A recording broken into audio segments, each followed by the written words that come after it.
ബന്ദിയാക്കപ്പെട്ട Israel വനിത സൈനിക ഉദ്യോഗസ്ഥയുടെ video പുറത്തുവിട്ടിരിക്കുകയാണ് Hamas. 19 വയസ്സുകാരിയായ ലിറി അൽബാഗിന്റെ വീഡിയോയാണ് ഹമാസ് ഇപ്പോൾ പുറത്തുവിട്ടിരിക്കുന്നത്.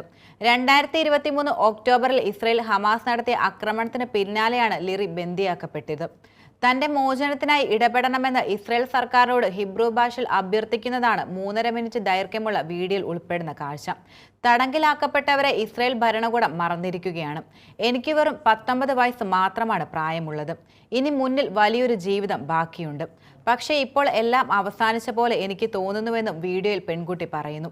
എന്നാൽ സ്വന്തം കുട്ടികളാണ് ബന്ദികളാക്കി കഴിയുന്നതെന്ന കാര്യം പരിഗണിച്ച് ഉടൻ തീരുമാനമെടുക്കണമെന്ന് ഇസ്രായേൽ പ്രധാനമന്ത്രിയോടും ലോക നേതാക്കളോടും അഭ്യർത്ഥിച്ച് ലിറിയുടെ ബന്ധുക്കളും രംഗത്തെത്തുകയുണ്ടായി. വീഡിയോയിലുള്ളത് തങ്ങളുടെ മകളല്ല, അവളുടെ നിഴൽ മാത്രമാണെന്നും ലിറിയയുടെ കുടുംബവും പ്രതികരിക്കുകയും ചെയ്തു. അവളുടെ സ്ഥിതി വളരെ മോശമായ അവസ്ഥയിലാണിപ്പോൾ.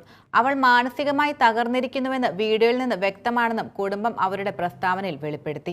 എന്നാൽ പെൺകുട്ടിയുടെ വീഡിയോ പുറത്തുവിടാൻ കുടുംബം അനുമതി നൽകിയിട്ടില്ലെന്ന് ബന്ദിയാക്കപ്പെട്ടവരുടെ ബന്ധുക്കൾക്കായുള്ള പ്രചരണ കൂട്ടായ്മയായ hostages and missing family forum വ്യക്തമാക്കിയിട്ടുണ്ട്. ഗാസ അതിർത്തിയിലെ നെഹലോസ് താവളത്തിൽ നിന്ന് മറ്റ് 6 വനിതാ സൈനികർക്കൊപ്പം ഹമാസിന്റെ പിടിയിലാകുമ്പോൾ ലിറിക്ക് 18 വയസ്സ് മാത്രമായിരുന്നു പ്രായം. ഇവരിൽ 5 പേർ ഇപ്പോഴും ഹമാസിന്റെ തടവിലാണ് നിൽക്കുന്നത്.